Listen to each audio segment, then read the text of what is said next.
નમસ્કાર, બેઠકની બારાખડી સાથે હું છું હિનામ। તો આ શો 6:30 નો હોય છે, પરંતુ 7 મેના રોજ મતદાન થવાનું છે। ગુજરાતમાં ત્રીજા ફેઝનું મતદાન છે ને આજ સાંજથી પ્રચાર પડઘમ શાંત થઈ જશે, આચારસંહિતા લાગુ થઈ જશે ને એટલા માટે જ આ સમય 4 વાગ્યાનો કરી દીધો છે। અને આજે બેઠકની બારાખડીમાં આપણે વાત કરીશું ગુજરાતની એક એવી બેઠકની જે ખૂબ ચર્ચામાં રહી છે અને તેનું નામ છે સુરેન્દ્રનગર લોકસભા બેઠક। 7 મહિના રોજ મતદાન થવાનું છે અને ગુજરાતની જનતા નક્કી કરશે કે તે કયા ઉમેદવારને પસંદ કરે છે। બંને પક્ષો જીતના દાવા કરે છે। ભાજપ કહે છે 5 લાખની લીડ સાથે અમે તમામ બેઠકો જીતીશું। કોંગ્રેસ આપ સાથે ગઠબંધન કરીને આ વખતે ગુજરાતના રણ મેદાનમાં ઉતરી છે, પણ સાથે આ વખતેની કંઈક તાસીર અલગ છે, એટલા માટે કારણ કે આ વખતે સંજોગો એવા બન્યા છે, મુદ્દાઓ એવા છે ને લોકો પણ પોતાનું રોષ વ્યક્ત કરી રહ્યા છે। અનેક મુદ્દાઓને લઈને હોય, માન મર્યાદાને લઈને હોય। આવી જ કેટલીક બેઠક છે 25 બેઠકોમાંની, તેમાં રાજકોટ છે, વલસાડ છે, બનાસકાંઠા છે, ભરૂચ છે ને આમાંની જ એક બેઠક સુરેન્દ્રનગર પણ છે। અહીંયા ક્ષત્રિયોનો વિરોધ પણ જોવા મળ્યો છે। ત્યારે ભાજપમાં જે ઉમેદવારને ઉભા રાખ્યા છે તો ઉમેદવારને લઈને આંતરિક કલહ પણ સામે આવ્યો છે। એટલે જોવાનું એ રહેશે કે સુરેન્દ્રનગરમાં આખરે ભાજપ જીતે છે કે કોંગ્રેસ જીતે છે। આમ તો કોંગ્રેસ તો ગઢ માનવામાં આવતી હતી, પણ છેલ્લા કેટલાક સમયથી ભાજપ અહીંયા જીત નોંધાવી રહી છે। આપણે સુરેન્દ્રનગરનું આખું ચિત્ર આપણે સમજીએ ગ્રાફિક્સના માધ્યમથી। સૌથી પહેલા આપણે એ જાણીએ કે સુરેન્દ્રનગર લોકસભા બેઠક ઉપર ભાજપ અને કોંગ્રેસમાંથી કયા કયા ઉમેદવાર આ વખતે ઉભા રહ્યા છે। આપણે વાત કરીએ ભાજપમાંથી, તો ભાજપમાંથી ચંદુભાઈ સિહોરાને ઉભા રાખવામાં આવ્યા છે, જે કોળી સમાજમાંથી આવે છે। ચુવાડિયા કોળી સમાજમાંથી આવે છે ચંદુભાઈ, અને 27 વર્ષથી ભાજપ કાર્યકર્તા તરીકે તેમણે ફરજ નિભાવી છે, એટલે એમને ખાસો એવો અનુભવ છે। પણ અહીંયા તેમને લઈને વિરોધ પણ જોવા મળી રહ્યો છે સુરેન્દ્રનગર બેઠક ઉપર। ઋત્વિક મકવાણા, કોંગ્રેસમાંથી ઋત્વિક મકવાણાને ટિકિટ આપી છે, તે પણ ખાસા અનુભવી છે અને તે પણ કોળી સમાજમાંથી જ આવે છે। તે તળપદા કોળી સમાજમાંથી આવે છે અને તેમને ટિકિટ કોંગ્રેસ તરફથી આપી છે। આમ જોવા જઈએ તો સુરેન્દ્રનગરમાં તળપદા કોળી સમાજની સંખ્યા 4 લાખથી વધુ છે, જ્યારે ચંદુભાઈ સિહોરા જે ચુવાડિયા કોળી સમાજમાંથી આવે છે તેની સંખ્યા તળપદા કોળી સમાજ કરતાં થોડી ઓછી છે, એટલે કે 1.5-2 લાખ જેટલી હોઈ શકે છે। આપણે આગળ પણ જોઈશું કયા કયા સમાજના કેટલી સંખ્યા છે, કેટલા મતદારો છે તે પણ આપણે જોઈશું, પણ ઇતિહાસ અને તાસીર ઉપર આપણે નજર કરી લઈએ। 1962માં સુરેન્દ્રનગર બેઠક અસ્તિત્વમાં આવી હતી। સુરેન્દ્રનગર બેઠક સૌ પ્રથમ 1962માં અસ્તિત્વમાં આવી હતી। 1957 સુધી સુરેન્દ્રનગરનું નામ ઝાલાવાડ પંથક તરીકે, એક સમય ઝાલાવાડ પંથક તરીકે સુરેન્દ્રનગર ઓળખાતું હતું અને ખૂબ જ આ નામ જાણીતું પણ છે અને આજે પણ એ નામની ચર્ચા ઘણીવાર થતી હોય છે। સૌથી વધુ વખત સોમાભાઈ પટેલ અહીંયા સાંસદ રહ્યા છે। આ વખતે પણ સોમાભાઈ પટેલ ખૂબ જ ચર્ચામાં આવ્યા હતા। વારંવાર પક્ષ પલટો કરવાના કારણે તે ખૂબ જ ચર્ચામાં રહે છે ને આ કોંગ્રેસમાં ગયા પછી ફરી એકવાર ભાજપમાં તેમણે તે સામેલ થઈ ગયા છે। આગળ વાત કરીએ તો 1977માં અર્થશાસ્ત્રી આર.કે. અમીન અહીંયાથી સાંસદ બન્યા હતા। સુરેન્દ્રનગરમાં અત્યાર સુધી 15 વખત ચૂંટણી થઈ ચૂકી છે। 7 વાર કોંગ્રેસનો વિજય અહીંયા આ બેઠક ઉપર થયો છે, જ્યારે કે 6 ચૂંટણીમાં ભાજપ જીતી છે। જે રીતે વાત કરી કે કોંગ્રેસનું ગઢ માનવામાં આવતી હતી ને એટલા માટે જ અહીંયા એક સમયે કોંગ્રેસનું વર્ચસ્વ રહેતું હતું। 7 વાર તેમણે જીત નોંધાવી ચૂકી છે, જ્યારે ભાજપ 6 વાર અત્યાર સુધી જીતી છે। ત્યારે આ વખતે રસાકસીનો જંગ છે, એટલે જોવાનું રહેશે કે આ વખતે આ સીટ કોણ હાંસિલ કરે છે। ભાજપના ચંદુભાઈ સિહોરા ચુવાડિયા કોળી સમાજમાંથી આવે છે। આગળ વાત કરીએ તો ચંદુભાઈ સિહોરા ભાજપનો નવો ચહેરો માનવામાં આવે છે। આ સ્થાનિક ચહેરો નથી અને એટલા માટે જ અહીંયા નારાજગી જોવા મળી રહી છે ચંદુભાઈ સિહોરાને લઈને, કારણ કે અહીંયા મહેન્દ્ર મુંજપરાને સાઇડલાઇન કરીને સિહોરાને ટિકિટ આપવામાં આવી છે। કોંગ્રેસના ઋત્વિક મકવાણા ચોટીલાના ધારાસભ્ય છે। ચોટીલા, લીંબડી ને આસપાસના જે વિસ્તારો છે ત્યાં એમનો સારો એવો પકડ છે અને તેમના સમાજ ઉપર પણ સારી એવી પકડ આપણે કહી શકીએ ઋત્વિક મકવાણાની। ઋત્વિક મકવાણા તળપદા કોળી સમાજનો એક એવો ચહેરો છે, ખૂબ જાણીતો ચહેરો છે। તેમના સમાજમાં તે આગળ પડતા અગ્રણી હંમેશા રહેતા હોય છે। અન્ય મુદ્દાઓની પણ આપણે વાત કરીએ। સુરેન્દ્રનગરનું રાજકીય રણ, ધાંગધ્રા અને હળવદના પટ્ટામાં ચુવાડિયા કોળી સમાજની વસ્તી ખૂબ વધારે છે। તો ચોટીલા, સાયલા અને લીંબડીના પટ્ટામાં તળપદા કોળીની વસ્તી વધારે છે એટલા માટે ઋત્વિક મકવાણાની ત્યાં પકડ આપણે સારી કહી શકીએ. સુરેન્દ્રનગરની 7 વિધાનસભા બેઠક પર ભાજપની સત્તા અત્યારે હાસિલ છે. સુરેન્દ્રનગરનું જ્ઞાતિગત સમીકરણ આપણે સમજી લઈએ. કોળી સમાજનું વર્ચસ્વ છે અહીંયા. 5.89 લાખ અહીંયા વસ્તી છે તેમની. ક્ષત્રિય સમાજની વાત કરીએ તો 2.23 લાખ વસ્તી ધરાવે છે. દલિત સમાજની વાત કરીએ તો 2.3 લાખ મતદારો છે. માલધારી સમાજ પણ છે જ્યાં 1 લાખથી વધુ મતદારો છે. પાટીદાર સમાજની વાત કરીએ તો 1.82 લાખ મતદારો છે. મુસ્લિમ સમાજની વાત કરીએ તો 1.10 લાખ મતદારો છે. બ્રાહ્મણ 61 લાખ અને અન્યની વાત કરીએ તો 4.47 લાખ મતદારો અહીંયા છે. પણ સૌથી વધારે આપણે જોઈએ તો કોળી સમાજનું અહીંયા વધારે વર્ચસ્વ છે અને ખાસ તળપદા કોળી સમાજની સંખ્યા વધારે છે. છેલ્લે આપણે એ જોઈ લઈએ કે છેલ્લી 3 ટર્મમાં અહીંયા કોણ જીતતું આવ્યું છે. છેલ્લી 3 ટર્મની વાત કરીએ તો અહીંયા 2009ની વાત કરીએ તો 2009માં સોમાભાઈ પટેલ જે કોંગ્રેસમાંથી જીતતા આવ્યા છે. પહેલા ભાજપમાં હતા, ત્યારબાદ તેઓ કોંગ્રેસમાં ભળી ગયા હતા અને ત્યારબાદ કોંગ્રેસમાં રહીને તેમણે જીત નોંધાવી હતી. પરંતુ 2014ની વાત કરીએ તો 2014માં અને 2019માં ભાજપે પોતાનો ભગવો લહેરાવ્યો હતો. 2014માં દેવજી ફતેપરાએ અહીંયા ભાજપમાંથી ઉભા રહ્યા હતા અને તેમણે જીત નોંધાવી હતી. જ્યારે 2019ની વાત કરીએ તો મહેન્દ્ર મુંજપરા અહીંયાથી જીતતા આવ્યા છે 2019માં. પણ અત્યારે મહેન્દ્ર મુંજપરાને સાઇડલાઇન કરીને શિહોરાને ટિકિટ તો આપી છે. આંતરિક કલહ પણ છે અને સાથે ક્ષત્રિયોની નારાજગી પણ છે. હવે જોવાનું રહેશે કે અહીંયા ચંદુભાઈ શિહોરા કેવી રીતે જીત નોંધાવે છે અને આ જ મુદ્દે આપણે ચર્ચા કરીશું. આપણી સાથે સ્ટુડિયોમાં ઉપસ્થિત છે રાજકીય વિશ્લેષક રાજેશભાઈ ઠાકર અને સિનિયર પત્રકાર ઓનલાઈન આપણી સાથે જોડાશે સુનિલ જોશી અને આપણા સહયોગી ફૈઝલ ચૌહાણ પણ આપણી સાથે જોડાઈ ગયા છે. રાજેશભાઈ, સુરેન્દ્રનગરનું રાજકારણ આપને કેવું લાગી રહ્યું છે? કારણ કે મહેન્દ્ર મુંજપરાને આ વખતે સાઇડલાઇન કરી દીધા છે ને એક એવા ચહેરાને ઉભો રાખવામાં આવે છે જેના કારણે આંતરિક કલહ સામે આવ્યો છે.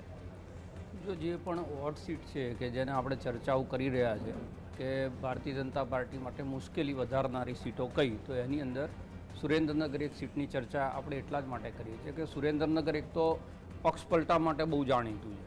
તમે જેમ તમારા ઇન્ટ્રોની અંદર કીધું હોય એવી જ રીતે સોમા ગાંડા પટેલ એ 2004માં બીજેપીમાંથી જીત્યા હતા અને 2009ની અંદર એ કોંગ્રેસમાંથી જીત્યા હતા. એ પહેલાં વિધાનસભાની અંદર પણ એમણે આવી રીતે પક્ષપલટો કરેલો છે. આજે પાછા એ ભારતીય જનતા પાર્ટીમાં છે.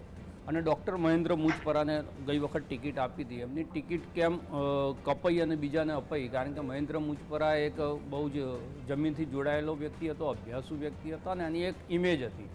પણ તે છતાં આ વખતે ચંદુભાઈ શિહોરા ઉપર ભારતીય જનતા પાર્ટીએ પોતાનો કળશ ઢોળ્યો છે અને કોંગ્રેસે ઋત્વિજ મકવાણા જે ધારાસભ્ય પૂર્વ ચોટીલાના છે એમને ત્યાં આગળ મૂક્યા છે. એટલે બંને જણાએ સામાજિક સમીકરણ એટલે સૌથી વધારે 5.89 લાખ વોટ જેમના છે એ સમાજને પ્રતિનિધિત્વ આપવાની કોશિશ કરી અને ત્યાં આગળ દર વખત થતું હતું એ જ પ્રમાણે સામાજિક ગણિતમાં જે બેસતા હોય એમને ઉમેદવાર તરીકે ત્યાં મૂક્યા છે. પણ આ વખતે સૌથી વધારે કોળી પટેલની સાથે સાથે 2.25 લાખ જેટલા ક્ષત્રિય મતદારો જે છે એ પણ એમની બહુ મોટી ભૂમિકા ભજવવા જઈ રહ્યા છે. 2,23,000 ક્ષત્રિય મતદારની અંદર તમે મુસ્લિમ મતદાર અને માલધારી સમાજ જેમણે પણ ક્ષત્રિય સમાજને ખૂબ જ સપોર્ટ કર્યો છે અને માલધારી સમાજના લોકોના સંમેલનો પણ હમણાં છેલ્લા 2 દિવસમાં થયા છે ને એમણે જાહેર અપીલ કરી છે ક્ષત્રિય સમાજને સપોર્ટ કરવા માટેની. એટલે લગભગ 1.25 લાખ જેટલા માલધારી સમાજના મતદારો ત્યાં છે અને 1 લાખની આસપાસ મુસ્લિમ સમાજના મતદારો છે. ગઈ વખતની લીડ જોઈએ તો ભારતીય જનતા પાર્ટીએ 2.3 લાખ વોટની લીડ ત્યાં લીધી છે. એટલે પહેલો મોટો વિષય તો કોંગ્રેસ માટે એ લીડ કાપી અને આ સીટ છે એને કાઢવાનું છે. એટલે વોટની અંદર તમે તફાવત જુઓ તો પણ ઘણો મોટો છે. વોટ શેરની અંદર જુઓ તો લગભગ બેની વચ્ચે 15 થી 17% વોટ શેરની અંદર તફાવત છે. એટલે એ ગાળો કેવી રીતે કોંગ્રેસ કાપે છે અને આ જે ક્ષત્રિય સમાજવાળો એક સમસ્યા ઊભી થઈ છે એને કેવી રીતે એ લોકો એડ્રેસ કરી અને ઈવીએમ સુધી લોકોને પહોંચાડે છે એ પણ અહીંયા એક મોટો વિષય છે. એની સાથે સાથે જે એસસી સીટ છે દસાડાની એની અંદર દલિત વોટર્સ છે એ ભારતીય જનતા પાર્ટી સાથે રહ્યા છે છેલ્લા કેટલી બધી ચૂંટણીઓથી. શું એ વોટર્સ આજે પણ ભારતીય જનતા પાર્ટીની સાથે રહે છે કે એનો જે વોટ છે એ કોંગ્રેસ બાજુ ફળે છે, એ પણ એક મોટો આની અંદર વિષય છે. એટલે ઓવરઓલ જોવા જાઓ તો સુરેન્દ્રનગરની સીટ અત્યારે એટલા માટે વધારે પડતી ચર્ચામાં છે. એમાં કોંગ્રેસના મેરિટ ઉપર આપણે જઈએ કે ભારતીય જનતા પાર્ટીની સ્થિતિ ઉપર જઈએ એના કરતાં રાજપૂત સમાજનું જે આંદોલન છે અને આણંદ પછી સૌથી વધારે વોટર્સ ક્ષત્રિય સમાજના સુરેન્દ્રનગરની સીટ ઉપર છે. એટલા માટે આપણે એની ચર્ચા કરી રહ્યા છે કે આ જે સામાજિક ગણિત છે એનો સરવાળો જો ઈવીએમમાં થાય તો ક્યાંક ને ક્યાંક ભારતીય જનતા પાર્ટીને મુશ્કેલ પડી શકે. પણ કોંગ્રેસ માટે કપરા ચઢાણ એટલા માટે છે કે દલિત વોટે હંમેશા ત્યાંથી ભારતીય જનતા પાર્ટીને સપોર્ટ કરે છે. કોળી સમાજમાં સોમાભાઈ ગાંડાભાઈ પટેલ આ પાર્ટીમાં જાય પેલી પાર્ટીમાં જાય, એમની એક નિશ્ચિત વોટ બેંક, એમના નિશ્ચિત સમર્થકો છે અને એ હંમેશા એમની સાથે રહેતા હોય છે. એટલે એ પણ ભારતીય જનતા પાર્ટીની અંદર રાજેશભાઈ, જો નિશ્ચિત સમર્થકો અને વોટ બેંક હોય સુમાભાઈ પાસે, તો ફરી એકવાર ભાજપમાં તેઓ સામેલ થઈ ગયા છે. ભલે આમ અત્યારે કોઈ ચર્ચામાં છે નહીં, પણ લાગે છે કે ભાજપને ફરી ફાયદો કરાવી શકશે. એટલે ભારતીય જનતા પાર્ટીમાં તો વસ્તુ એવી છે કે દરિયામાં એક લોટો પાણી કોઈક નાખશે તો પણ એ વધવાનું જ છે. એટલે બીજેપી માટે સોમા ગાંડાની પોતાની જે ઇમેજ છે એની સાથે તો આ 2004 થી આ થઈ રહ્યું છે. એટલે એમના માટે આ નવાઈ નથી કે પક્ષ પલટો કરવો એ, પણ ભારતીય જનતા પાર્ટીને એમના આવાથી 5000, 10000, 20000 કે 25000 જે પણ મત મળવાના હોય એ બીજેપીના માટે ફાયદાકારક છે અને કોંગ્રેસ માટે એ નુકસાનકારક છે. એટલામાં પૂરતા એમણે સોમાભાઈને લીધા છે. જો એમની હજી પણ જીતવા જેટલી શક્યતા હોત ને ફેક્ટર હોત તો કોંગ્રેસે પણ એમને ટિકિટ આપી હોત અને ભારતીય જનતા પાર્ટીએ પોતાની પાસે લઈને એમને જે છે ઉમેદવારી કરાવી હોત. એટલે જીતના ફેક્ટરમાં સોમાભાઈ નથી, પણ એમની પાસે જે પણ વોટ બેંક છે એ vote bank Bharatiya Janata party પાસે આવે પછી એની સંખ્યા ગમે એટલી હોય તો પણ એક ઉમેરો થવાનો છે. આ ગણિતથી અમને ભારતીય જનતા પાર્ટીએ પોતાની સાથે લીધા છે.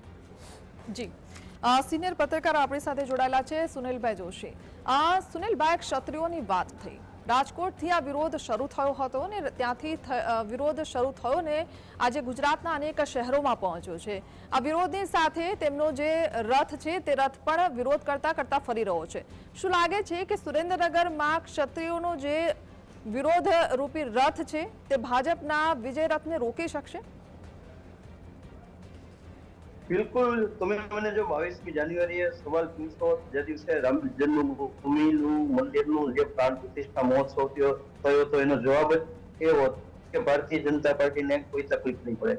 મેં રાજેશભાઈની ચર્ચા અને તમારું સ્ટેટિસ્ટિક્સ સાંભળ્યું, પણ પત્રકાર તરીકે આપણે ભૂમિગત જે પવન છે એ માપવાનું હોય અને સુગંધ લેવાની હોય જે તે વિસ્તારની.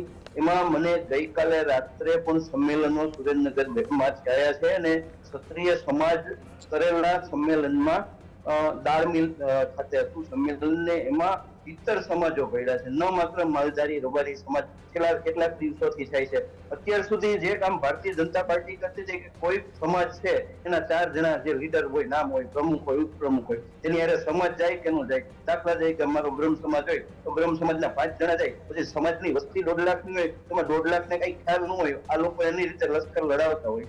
પણ અહીંયા જે સમાજ કોંગ્રેસ છે એમણે ક્ષત્રિય સમાજના સંમેલનમાં ટેકો આપ્યો છે અને કોંગ્રેસને ટેકો આપ્યો છે. તો અનેક સમાજો અત્યારે જોડાઈ રહ્યા છે અને ત્યાં એક વાતાવરણ મને ગ્રાસરૂટ લેવલે, હું મારા ત્યાં રિપોર્ટર્સ છે એમને પૂછતો હોઉં છું, તો આજે સવારનું ગ્રાસરૂટ લેવલનું વાતાવરણ એ છે કે શહેરમાં બીજેપીનો સ્ટ્રોંગ હોલ્ડ છે એટલે સુરેન્દ્રનગર, લીંબડી છે એ અમુક અંશે મેનેજ કરી શકશે બીજેપી. પરંતુ ગામડાઓમાં જ્યાં ક્ષત્રિય પ્રભાવના ગામડાઓ છે અને ત્યાં કોંગ્રેસનો જ્યાં પ્રભાવ છે અને ઋત્વિકભાઈ મકવાણાનો, અને જે કીધું કે થળપદા કોળી જેના ઉમેદવાર ઋત્વિકભાઈ મકવાણા છે, તો કોળી, દલિત, ક્ષત્રિય એ બધી એ વસ્તી વધતી જાય છે. બીજું રાષ્ટ્રીય મુદ્દાઓ અત્યાર સુધી નથી આવ્યા, પરંતુ મને શંકા છે જો કોંગ્રેસ સારી રીતે પ્લે કરે તો જે કર્ણાટકનો રેવન્યુનો મુદ્દો છે, 3000 વુમનના રેપિસ્ટનો કથિત કેસ છે, એ રાષ્ટ્રીય બહુ તૂલ પકડી ગયો છે. આવતા આપણી પાસે 24 કલાક ચૂંટણી પહેલાના છે. કોંગ્રેસ આ મુદ્દાને લઈને મહિલાઓને કઈ રીતે સંછેડી શકે છે, મહિલાની જે મતદારો છે એની જાગૃતિ એટલે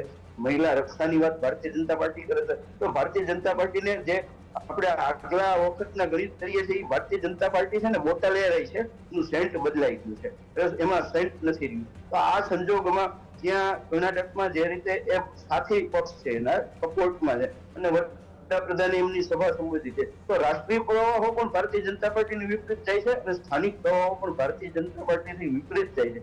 આ સંજોગોમાં સુરેન્દ્રનગરની સૌરાષ્ટ્રની તમે આજની તારીખે 5મી તારીખે લખી લેજો, સૌથી ડેન્જર વાળી ભારતીય જનતા પાર્ટી માટે બેઠક છે. જો ગુમાવવાનો વારો આવશે તો આ બેઠક આવશે. જે 5 લાખના દાવા તો વયા ગયા છે, હવે પાટીલ સાહેબ ખુદ દાવા નથી કરતા 5 લાખના. આજની તારીખે મને ત્યાંના સ્થાનિક જે કોઈ સોર્સિસ કહે છે કે હાર જીત થશે તો એ 50, 60, 70 હજારની, અને એ ભાજપનું નેટવર્કિંગ છે. અને શહેરોમાં એનો થોડો જે પરંપરાગત મતદાર, જે હિન્દુ મતદાર છે, કોંગ્રેસને જે સોફ્ટ હિન્દુત્વ તરફ નથી વળ્યો, અને એ મુસ્લિમોને હરિજન સમાજ, એટલે આપણે દલિત સમાજ જે કહીએ છીએ, એ સમાજ તમામ છે એમની સાથે કમિટેડ વોટર અને કોળી અને હવે ક્ષત્રિય એટલે વધુ વર્ગ છે એ કોંગ્રેસ સાથે જોડાતો જાય છે.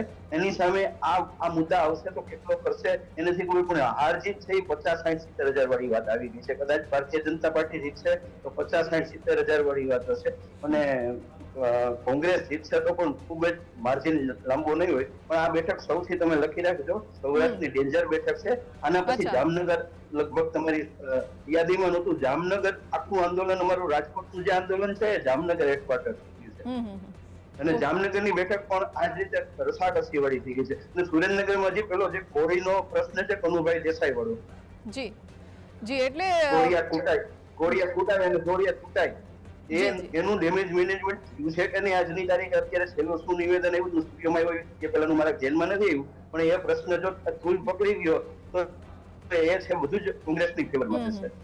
બને ચુવાડિયા કોળીનું પણ એમાં જશે.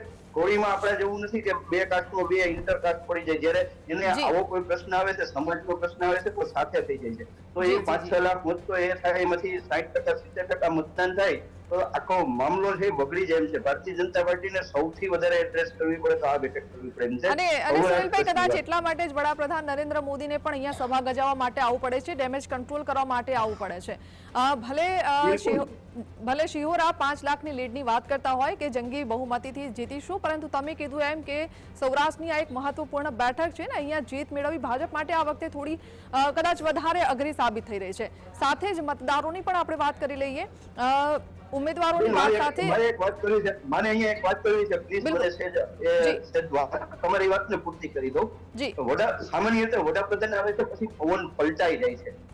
અહીંયા પવન પલટાણો નથી. આજ સવારનો જે રિપોર્ટ છે ને, નીચે વડાપ્રધાનની લોકપ્રિયતા એટલી છે, આજે પહેલી વખત એવું છે કે એ આંદોલનોમાં વડાપ્રધાનના જવાબ પછી બીજા સમાજો જોડાણા છે સુરેન્દ્રનગરમાં. આ બહુ એલાર્મિંગ બાબત છે કે વડાપ્રધાન ઓવર કોન્ફિડન્સ અથવા વડાપ્રધાન જાય ને ત્યાં ભારતીય જનતા પાર્ટી રિલેક્સ થઈ જતી કે પીએમ સાહેબ આવી ગયા, 10%, 15%ની સ્વિંગ આવી જશે, જેને આપણે ફ્લોટિંગ મતદારો કહીએ છીએ. પણ અહીંયા પરિસ્થિતિ યથાવત રહી છે, સૌથી એલાર્મિંગ બાબત છે.